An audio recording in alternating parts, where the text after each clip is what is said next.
dan lebih mahal. Fungsinya juga beda. Ya, kertas tidak bisa menahan untuk memperpanjang masa simpan yang lebih panjang daripada ini. Dan ada beberapa produsen botol plastik atau yang minuman pakai dulu kaca menjadi plastik botol. Kayak susu Sekarang misalnya ya gitu. sekarang beberapa mau kembali ke kaca lagi. Ya, karena kesulitan mendapatkan bahan baku pada waktu itu. Ya. Jadi mereka sekarang akan kombinasi. Jadi kondisi sulit saat ini menurut saya membuat para produsen itu semakin inovatif untuk mencari sumber-sumber yang lain, untuk mencari alternatif untuk mengatasi masalah ini. Namun Pak, kalau kita ngomongin gambaran secara luas Pak, bukan hanya soal eskalasi Timur Tengah, tapi sebelumnya kan pemerintah sempat membahas juga Pak terhadap Amerika Serikat soal ART Pak, Agreement Trade Perdagangan dengan Amerika Serikat sendiri.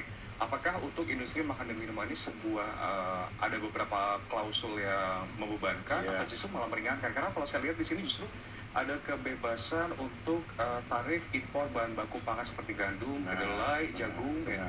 Pemerintah sudah berkomitmen dalam ART tersebut beberapa bahan baku seperti jagung, gandum dan lain sebagainya ya itu diberikan kebebasan dan ini sudah berjalan ya. Saya dapat informasi beberapa produsen pemakai bahan baku jagung dari Amerika sudah mulai mendatangkan bahan baku jagung tersebut ya, termasuk kalau gandum sudah rutin ya seperti itu. Nah ini terus terang mendukung industri makanan minuman ya, dan memperingan gitu.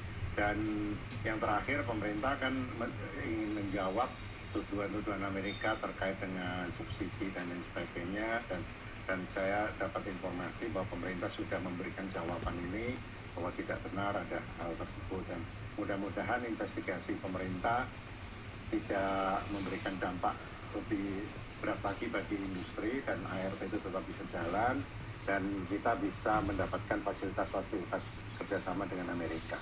Karena Indonesia Amerika sebetulnya saling membutuhkan dan saling mengisi gitu. Ya, jadi kita tidak berkompetisi tapi kita saling mengisi. Karena Amerika butuh dari Indonesia termasuk sawit, seafood, kopi, kakao dan lain sebagainya. Kita butuh dari Amerika gandum, jagung, kedelai. Kedelai itu 70% Indonesia itu import. Susu juga 80% harus import. Jadi kita saling mengisi, tidak saling bersaing dengan Amerika. Saya tertarik Pak kalau berbicara mengenai general terkait dengan industri makanan minuman. Tadi Anda mengatakan bahwa jangan sampai seperti sektor-sektor lain, mungkin katakanlah tekstil, retail yang sudah mulai kelabakan, era sunset, logistik juga terdampak dari harga energi. Apakah memang sekuat itu Pak makanan minuman atau memang walaupun Anda mengatakan belum ada PHK, apakah sejumlah perusahaan atau UMKM atau usaha-usaha ini sudah mulai gulung tikar atau menandakan sinyal tersebut Pak? Jadi kalau kita makro, kita bicara data makro ya, 50% dari PDB masyarakat Indonesia dikeluarkan untuk makanan dan minuman. Itu 50%. Kalau di pedesaan bisa lebih 60%, kalau di kota sekitar 40%, average 50%. Dan dari pengeluaran tersebut 30%-nya dikontribusi oleh industri makanan dan minuman. 70%-nya dari horeca, restoran, kantin, pangan rumah tangga. Jadi kita bisa bayangkan 50% PDB untuk makan minuman. Jadi saya tetap optimis masyarakat tetap butuh makan dan tetap harus spending untuk makanan minuman. Hanya memang memilih ya, mungkin kalau dulu tidak kuat harga ini dia akan beralih ke ini. Nah, inilah yang kita harus tetap inovatif dari produsen untuk memikirkan dengan kualitas yang kita tetap jaga baik, aman, tapi dengan harga yang lebih murah.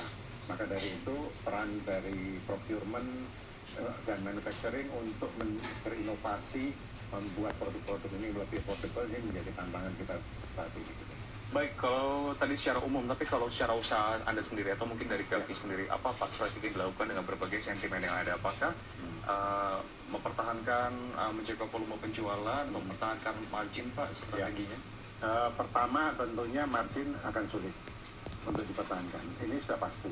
Karena bahan baku, energi, logistik semua naiknya lebih besar daripada kita rencana mau menaikkan harga yang makanan minuman yang price sensitif, tidak bisa besar. Jadi udah pasti tidak.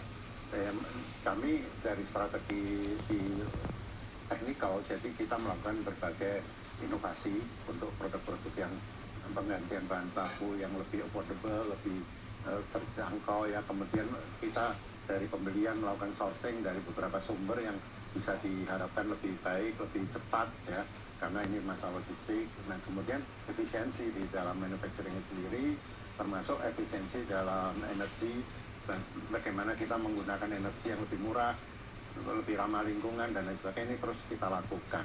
Dan tentunya produktivitas tenaga kerja, otomatisasi itu juga menjadi penting, karena ini menjadi bagian dalam rangka kita ingin memproduksi sebanyak mungkin, tapi harga kita bisa tekan semurah mungkin. Oke. Sehingga